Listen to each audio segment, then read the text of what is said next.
Mafia 2 is it's a third-person action-adventure game set in a fictional city in the east coast of America during the 40s and 50s. It charts this guy, Vito Scaletta's, that sort of rise into a life of organised crime along with his buddy Joe.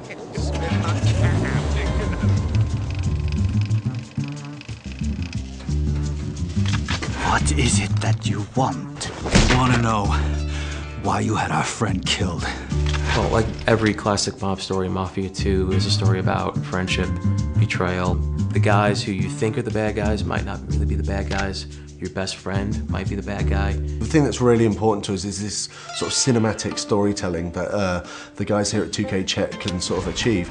Something we're really proud of, something we've invested so much time and effort into making sure it's perfect. A na tom vlastně stavíme. We want to present the whole game in a Hollywood film-like style, and visually it looks amazing, but it's the story that's the most important thing for us. It starts off with, it's just about Vito, and then the first guy you meet is Joe. He's Vito's best friend, and then you'll meet Vito's mother and sister right away. Vito, my boy. My boy's home. Vito's a nice guy, he has strong morals, he doesn't kill people because he wants to, he kills because he has to. He just wants to get a bit of money, a bit of respect and a bit of power. Vito doesn't aspire to be the Don. Here's your 300 bananas. I'm taking my cut as the middleman. Next time, you're on your own. All right. Thanks, Joe. When I first got the first version of the script, one thing that really stuck out was that it was a buddy story. It wasn't just one guy on his own doing what he wants. Like I said, I know people.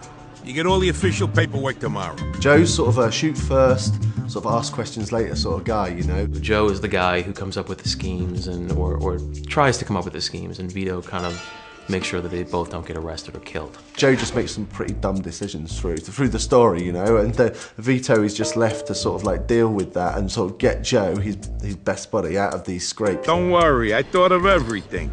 I got these phone company uniforms so we can pretend to be fixers something. Sounds a little too simple. Vztah mezi Vitem a Our goal was to build the relationship in such a way that it's clear to us, or to the player, that Joe is his best friend. Something like family, if not even more. We'll find you a job where you can make good money without killing yourself, all right? Music to my ears. Besides Joe Barbaro, there's a lot of other characters that Vito meets and interacts with and becomes friends with throughout the story. The first real mob guy you meet is a guy named Henry Tomasino, who gives you kind of your first big break.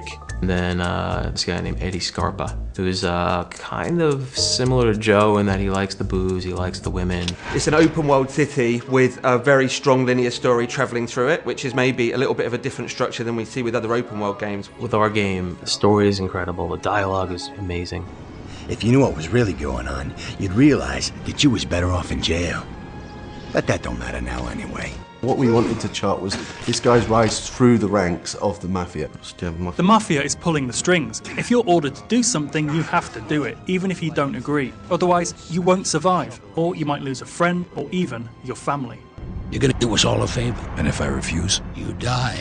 The life of a mobster isn't what it's all made out to be, you know. It's not all really glamorous, you know. It has some really bad things that happen to it, and we really explore that during the story. I think it's really interesting, and people are going to really enjoy it.